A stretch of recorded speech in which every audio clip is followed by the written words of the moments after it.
అందరికీ నమస్కారం అండి. ఈరోజు కదా సిగ్నల్ పడింది, కారు ఆగింది ఏంటా అని బుక్లోంచి తలెత్తి చూశాను.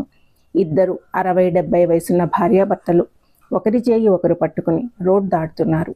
చూడముచ్చటగా ఉన్నారు. ఆయన భార్య చేయి పట్టుకుని దాటిస్తున్నారు.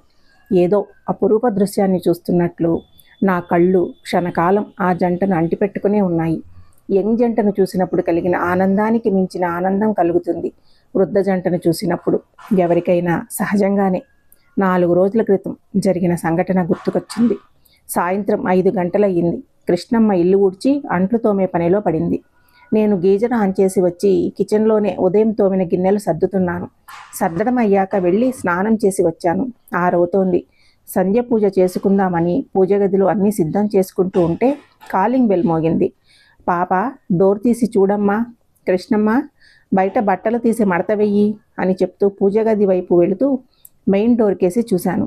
ఎవరో కొత్త వ్యక్తి. 70 సంవత్సరాల వయసు ఉంటుంది. చెప్పండి అన్నాను. నేను రిటైర్డ్ చీఫ్ ఇంజనీర్ అండి. ఇల్లు రెంట్ కోసం టూలెట్ బోర్డు చూసి వచ్చాను. రండి అన్నాను. మీరు ఓనర్సా టెనెంట్సా? ఎన్నాళ్ళుగా ఉంటున్నారు? టెనెంట్స్ 5 years అయ్యిందండి. ఎందుకు ఖాళీ చేస్తున్నారు? మేము ఫ్లాట్ కొనుక్కున్నామండి. అవునా, సంతోషం అమ్మా. నాకు ఇక్కడ సొంత ఇల్లుందండి. నేను ఇస్తుపోయాను. మరి మళ్ళీ రెంట్ కోసం ఎందుకు సెర్చ్ చేస్తున్నారు? మా ఆవిడ పోరు పడలేక. అందులో ఉండను, అపార్ట్మెంట్ చూడమని గొడవ. అందుకోసమే చూస్తున్నాను. ఆహా, అలాగా. చూడండి. 3 bedroom flat, 17,000 rent, water bill 5,000, maintenance 1,500, current bill 3,000 minimum వస్తుందండి చెప్పాను. అబ్బో, చాలా ఎక్కువండి. అవునండి, సంజీవ్ రెడ్డి నగర్ కదా, రెంట్స్ అలాగే ఉన్నాయండి. మీరు మీ ఇంట్లో ఉండక ఇప్పుడు ఈ ఏజ్లో రెంట్కి అంటూ ఆర్దోక్తితో ఆగిపోయాను. పెద్ద ఆయన, నా తండ్రి వయసు వ్యక్తి, నిలబడే ఉన్నారని కూర్చోండి అన్నాను. లేదమ్మా, వెళ్ళాలి. నేను ఎక్కువగా ఇంట్లో ఉండను. ముసలాళ్ళయ్యాక మాట్లాడుకోవడానికి ఏముంటాయి భార్యాభర్తలకి? అందుకే నేను ఎక్కువగా బయటే తిరుగుతూ ఉంటా. రిటైర్డ్ అయినప్పటి నుంచి ఇంట్లో మా ఆవిడ ఒక్కటికి బోర్ కొడుతోంది. నేను ఇంట్లో ఉండలేను అంటూ నస పెడుతోంది, గొడవాడేస్తోంది. మాది ఇండిపెండెంట్ హౌస్ అమ్మా. ఎవరూ కనిపించరు. పిల్లలు పెద్దవాళ్ళు అయిపోయారు. అమ్మాయి పెళ్ళయి సిటీ అవుట్స్కట్స్లో ఇల్లు కట్టుకొని ఉంటోంది. అబ్బాయి బెంగళూరులో ఉంటాడు. నేను ఇంట్లో ఉన్న తనతో ఎక్కువగా మాట్లాడను. ఉన్నంతసేపు పేపరు, టీవీ చూస్తాను. అపార్ట్మెంట్లో అయితే సందడిగా ఉంటుంది. అందరూ కనిపిస్తారు. ఆమెకి టైం పాస్ అవుతుంది అని ఇల్లు చూస్తున్నానమ్మా. ఆల్రెడీ ఒక చోట ఒక 20,000 అడ్వాన్స్ ఇచ్చాను. ఎదురు వాళ్ళు ఎప్పుడూ తలుపులు వేసుకునే ఉంటారు. అందుకే నా అడ్వాన్స్ అలాగే ఉండగా ఇంకో ఇల్లు సెర్చింగ్ అమ్మా అంటూ ఒక రిటైర్డ్ ఇంజనీరు, 70 ఏళ్ల వయసున్న మనిషి చెప్పుకొచ్చిన మాటలకి నవ్వాలో ఎడవాలో అర్థం కాలేదు. మీరు కోరుకుంటున్న సందడి చిన్న చిన్న అపార్ట్మెంట్లలో ఉండదు అంకుల్. 40 లేదా 50 ఫ్లాట్స్ ఉన్న బిల్డింగ్ బెస్ట్. సందడిగా ఉంటుంది. అలాంటివి చూడండి అంకుల్, బెస్ట్. అసలు ఇల్లు చూడడం కంటే మీరు ఆంటీ గారితో టైం స్పెండ్ చేయడం బెటర్ కదా అంకుల్. లేదమ్మా, నా వల్ల కాదు. రోజు ఇద్దరం మాట్లాడుకోవడానికి ఏముంటాయి అని అన్నారు. సరే అంకుల్, ఏమైనా ఉంటే చెప్తాను. ఈ బిల్డింగ్లో మాత్రం మీకు సూట్ అవ్వదు.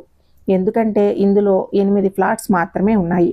ఇందులో ఎవరికి వారే ఉంటారు. ప్రైవసీ కావాలనుకుంటే ఉండొచ్చు అని చెప్పాను. ఆయన వెళ్ళిపోయారు. 4 రోజులుగా నన్ను తొలుస్తున్న ప్రశ్న ఒకటే. ఒక వయసుకి వచ్చాక ఇద్దరికీ మాట్లాడుకోవడానికి ఏమీ ఉండవా? ఎందుకుండవు? అసలు పెద్ద వయస్సు అనేది ఒక వరము. భార్యాభర్తలిద్దరూ దేవుడి దయ వలన బతికి ఉంటే అది వాళ్ళకి సెకండ్ హనీమూన్ లాంటిది. పిల్లల బాధ్యతలు అన్నీ అయిపోయి ఎవరికి వాళ్ళు సెటిల్ అయిపోతే ఆ ఏకాంతాన్ని ఆ వయసులోని భార్యాభర్తలు ఎంత బాగా ఎంజాయ్ చేయవచ్చు. అసలు భార్య సందడి కోరుకుంటోంది, నలుగురిలో ఉండడానికి ఇష్టపడుతోంది అంటే అర్థం భార్య ఒంటరితనాన్ని ఫీల్ అవుతోంది అని. ఎందుకు ఆ భర్త తెలుసుకోలేకపోతున్నాడు? అది అన్నన్ని సంవత్సరాలు కలిసి ఉన్నాక కూడా భార్యను ఆయన అర్థం చేసుకోలేకపోతున్నాడు. ఎందుకని? భర్త ఇవ్వని సాన్నిహిత్యం బయటి వాళ్ళు ఇవ్వగలరా? మనసుని నింపగలరా? పరాయి ప్రేమ, ఆప్యాయతలు మనసుని తడమగలవా? పిల్లలు సెటిల్ అయ్యాక, రిటైర్ అయ్యాక ఇద్దరికీ బోలెడు ప్రైవసీ. చాలా చెప్పుకోవచ్చు, ఎన్ని ఊసులో పంచుకోవచ్చు, చాలా చాలా చుట్టి చుట్టి రావచ్చు. అందరూ ఇలాగే ఉంటారా? వీళ్ళేనా? నిజానికి చాలా వరకు ఇలాగే ఉంటారు. మగవాళ్ళు వాళ్ళ వ్యాపకాలు వాళ్ళు చూసుకుంటారు. ఆడవాళ్ళు ఆ వంటింటి బాధ్యతల నుంచి ఇల్లు చక్కదిద్దుకోవడం నుంచి రిటైర్ అవ్వలేరు. పైగా ఇంకా ఎక్కువ పనులు చేయించుకుంటారు. ఒక రకంగా చెప్పుకోవాలి అంటే మగవాడు రిటైర్ అయ్యి ఇంట్లో ఉంటే ఆడవారికి ప్రమోషన్ వస్తుంది. బాధ్యతలు పనులు పెరగడం మూలంగా. మాట్లాడుకోవడానికి వయసు కాదు, మనసు ఉండాలి. ఆ మనసులో ఒకరి మీద ఒకరికి ప్రేమ ఉండాలి. ఇద్దరికి ఆ మాటల మీద ఇంట్రెస్ట్ ఉండాలి. కాస్త ఉత్సాహం ఉండాలి. కొన్ని కామన్ అభిరుచులు ఉండాలి. బాధ్యత అనుకుంటూ మాత్రమే కలిసి ఉంటూ వేరువేరు లోకాల్లో ఉండే మొగుడు పెళ్ళాలు ఉన్నారు. ప్రేమతో కలిసి ఉండే అపురూపమైన భార్యాభర్తలు ఉన్నారు. సందడి అనేది అపార్ట్మెంట్ కల్చర్లోనే ఉండదు. ముఖ్యంగా ఆ వయసు వారికి అసలు ఉండదు. పరిచయం చేసుకునే చొరవ, ఉత్సాహం, ఎవరన్నా ఇంటికొస్తే ఆనందించే మనసు, ఇంకో ఇంటికెళ్ళి ఆప్యాయంగా మాట్లాడగలిగే మంచి బుద్ధి ఉంటే ఎవరికైనా ఎక్కడైనా ఆ సందడి అనేది దొరుకుతుంది. ఇళ్ళు మారితే దొరికేది కాదు అది. వయసులో ఉన్నప్పుడే లేని ప్రేమాభిమానాలు వయసుడిగాక వస్తాయా? ఇంకోటి, ఇంట్లో అన్యోన్యంగా ఉండి మనసులో ఈర్ష్య అసూయ లేకుండా సంతోషంగా ఉన్న స్త్రీయే బయట ఉత్సాహంగా అందరితో కలవగలుగుతుంది. బయట వ్యక్తుల దగ్గర కూడా సహజంగా సందడిగా ఉండడం వేరు, ఉన్నట్టు నటించడం వేరు. సందడి బయట కోరుకోవడం వేరు. ఇదే అహంకారం, నిరంకుశత్వం ఇంట్లో ఆధిపత్య ధోరణి ఉన్న పురుషుడికి వర్తిస్తుంది. ఇద్దరిలో ఎవరిది తప్పు, ఎవరిలో లోపముందన్నది వాళ్ళిద్దరికే తెలుస్తుంది. ఎవరి కోణాలు వారికే తెలియాలి తప్ప బయట వారికి వాళ్ళు చెప్పే ఎవరి వెర్షన్ని బట్టి ఎలా అర్థమవుతుంది? మేడం వెళ్ళొచ్చింది అని డ్రైవర్ అనడంతో ఆలోచనలో నుంచి బయటపడ్డాను. నా దృష్టిలో ప్రేమానురాగాలకి ఉసులు పంచుకోవడానికి వయసుతో సంబంధం లేదు. భర్త భార్య వయసులో ఎలా ఉంటారో ముసలాలయ్యాక కూడా అలాగే ఉండాలి. ఇంకా చెప్పాలి అంటే ఇంకా ఎక్కువ ప్రేమతో ఉండాలి. ఒకరికి ఒకరు తోడుగా ఉండాలి.